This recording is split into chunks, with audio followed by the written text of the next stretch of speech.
Bismillahirrahmanirrahim. Assalamualaikum warahmatullahi wabarakatuh.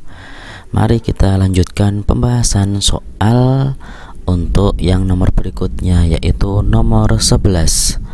Perhatikan gambar di bawah ini. Di kolam air yang permukaannya tenang terdapat daun yang mengapung. Tiba-tiba Bayu melemparkan kerikil ke arah kolam tersebut sehingga terbentuk riak atau gelombang yang menyebar hingga mengenai daun. Gerak daun saat riak gelombang mengenai daun adalah titik-titik. Ini dianggap tidak ada faktor lain yang mempengaruhi gerakan daun. Nah, jadi gelombang, kalau misalnya di sini ada daun, kemudian ini gelombang itu bergerak naik turun, gitu ya, maka daun ini hanya bergerak naik turun saja. Walaupun kelihatannya gelombangnya itu bergerak menepi begitu, maka sebetulnya partikel-partikelnya di sini itu hanya bergerak naik turun saja di tempat. Kita lihat jawabannya. Jadi di sini apakah daun bergerak ke atas dan ke bawah dan bergerak hingga ke tepi? Tidak ya, karena bergerak di tempat. Yang B, daun bergerak ke arah tepi? Tidak. Kemudian yang C, daun bergerak ke kanan dan ke kiri? Tidak. Dan yang D yang benar, yaitu daun bergerak ke atas dan ke bawah menjaga jarak yang sama dari pusat riak. Jadi hanya bergerak di tempat.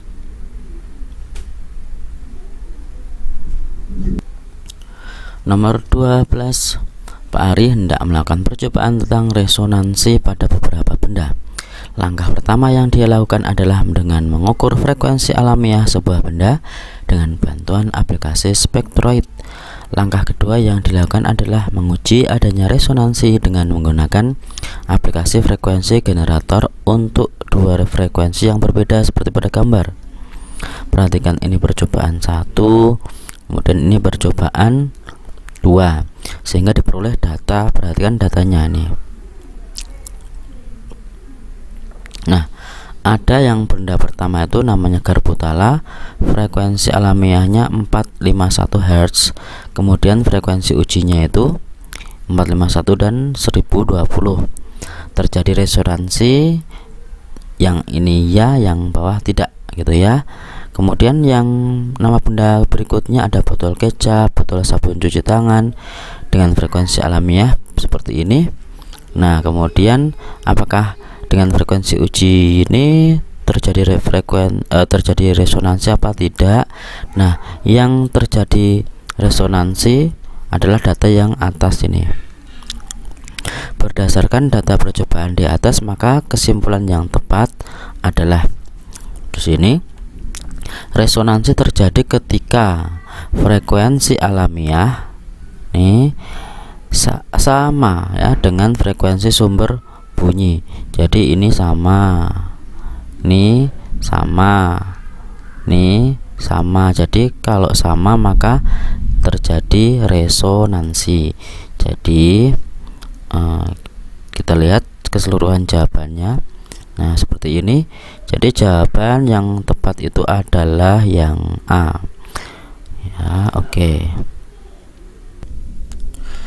Nomor 13. Sebuah objek O ini ditempatkan di depan cermin datar seperti pada gambar ini ya. Jika diamati dari titik A, bayangan tampak di O1 ini ya. Ini bayangannya, ini bendanya.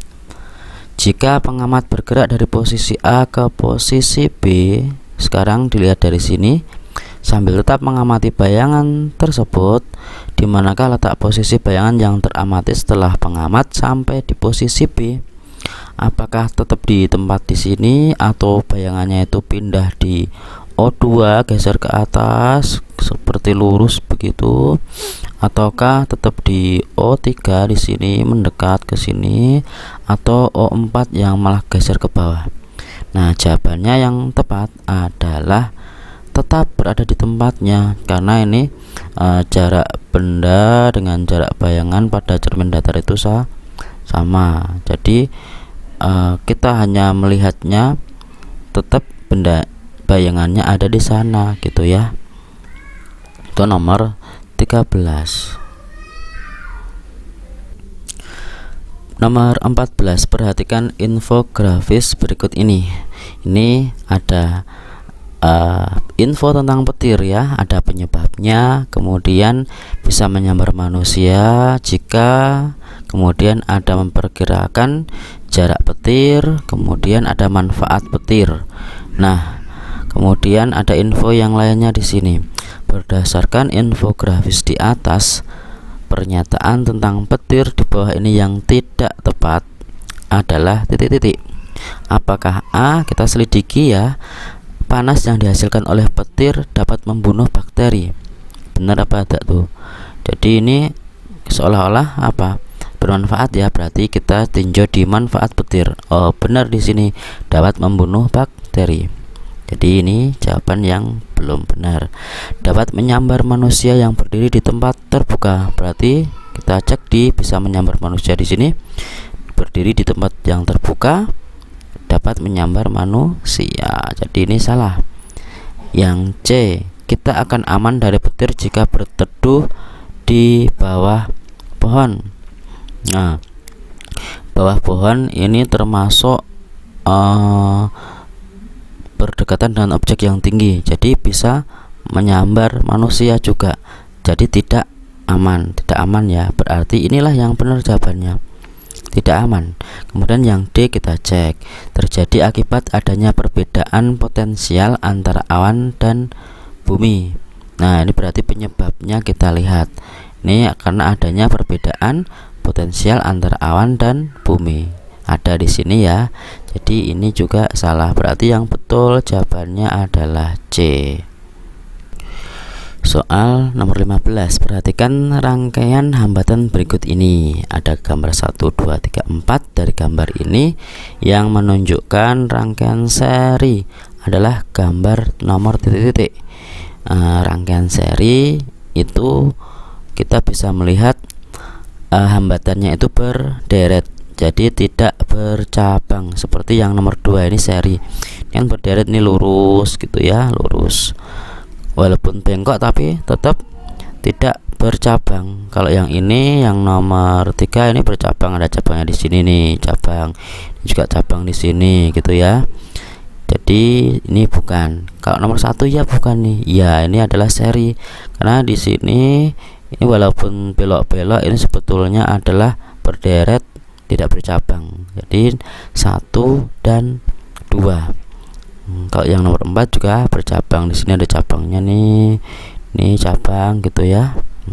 Oke, gampang.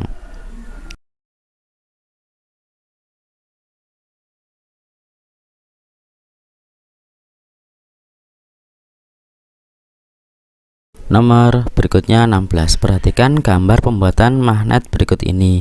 Ini ada batang logam peki, kemudian dililiti dengan kawat yang dialiri oleh arus listrik searah. Nah, jika peki terbuat dari besi, maka kita diminta menentukan yang pertama kutubnya, kutub utaranya P ataukah Q. Kemudian sifat kemagnetannya bagaimana? Nah, yang pertama untuk menentukan kutub magnet yang terbentuk adalah dengan kaidah tangan kanan seperti ini. Nah, seperti ini ya. Jadi kalau gambarnya tadi, yang pertama kita tentukan arah arusnya dari positif ke negatif, berarti arah arusnya ke sana, ini ke atas gitu ya, ke bawahnya lewat belakang, kemudian ini ke bawah lewat sini. Nah, kemudian ini dilihat, diingat, ini arusnya ke atas. Saya ambil gambar ini. Nah, ini arusnya ke atas.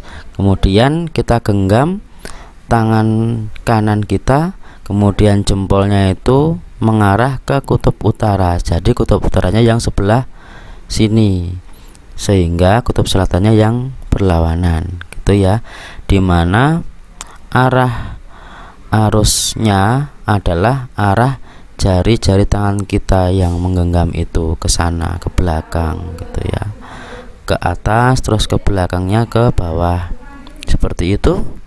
Nah, jadi yang P adalah kutub utara, yang Q adalah kutub selatan.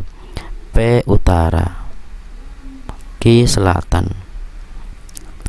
Untuk besi maka sifatnya sementara. Jadi jawabannya A. Siapa yang tetap? Kalau yang tetap ini adalah baja. Oke, seperti itu. Kemudian berikutnya nomor 17. Sebuah percobaan dirancang untuk menyelidiki aktivitas makhluk hidup seperti gambar berikut ini. Nah, perhatikan ini ada belalang yang diletakkan di dalam sebuah tabung respirometer ya, dimana tabung ini bersambung dengan pipa kapiler yang di ujungnya sudah ditetesi oleh eosin, ini berwarna merah. Fungsi penambahan KOH yang diletakkan di dalam di sini adalah untuk mengikat dari CO2 yang dihasilkan oleh belalang yang dikeluarkan saat bernapas. Ada kapas yang membalut kristal KOH. Perbedaan kondisi awal dan akhir, ini akhir percobaan terjadi akibat titik-titik. Nah, di akhir ini eosinnya bergerak. Menunjukkan apa? Jadi menunjukkan bahwa karena ini tertutup udaranya, kemudian udaranya menjadi berkurang dengan dilihat eosinnya bergerak ke sana, sehingga volume udaranya tinggal di sini ya. Ini menunjukkan bahwa belalang itu bernapas menghirup udara yang ada di dalam tabung. Jadi volume oksigen dalam tabung itu berkurang karena belalang melakukan bernapas atau respirasi. Jadi jawabannya yang betul adalah B. Berikutnya soal nomor 18. Perhatikan gambar berikut. Di sini ada tanaman paku tanduk rusa yang menempel di sebuah pohon. Pernyataan yang benar terkait pola interaksi pada gambar tersebut adalah simbiosis titik-titik. Nah, di sini ada interaksi antara dua spesies, akan tetapi satu spesies memperoleh makanan atau manfaat, sedangkan yang satunya tidak terpengaruh. Nah, yang demikian ini namanya adalah simbiosis komensalisme, yaitu yang tanaman paku hanya menempel dan tanaman inangnya pohon itu tidak dirugikan. Jadi jawabannya yang benar adalah D ya, D.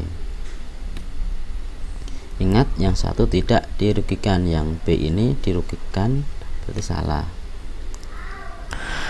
Nomor 19, perhatikan grafik di bawah ini. Grafik di atas menggambarkan pengaruh penurunan konsentrasi oksigen terlarut terhadap perkembangan jumlah ikan dan bakteri pada perairan sungai yang tercemar. Pernyataan yang benar mengenai grafik di atas adalah titik-titik. Kita lihat di sini pada saat konsentrasi oksigen terlarut atau DO-nya itu turun, maka grafik yang satunya lagi juga turun, yaitu apa ini? Jumlah ikan. Jadi semakin turun DO, maka jumlah ikan juga semakin turun. Sebaliknya, yang naik adalah yang ketiga, yaitu jumlah bakterinya naik. Nah, kemudian pada saat DO-nya naik lagi, maka jumlah ikannya juga naik lagi, sedangkan bakterinya turun. Nah, jadi dari informasi ini maka diperoleh kesimpulan yang benar adalah yang A, sungai mengalami pencemaran pada jarak 20 km dari titik P. Ini titik P 20 km ini jadi DO nya itu paling ke bawah gitu ya, ke bawah.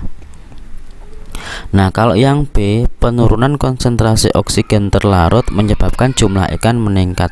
Salah, ini turun, maka jumlah ikannya juga turun.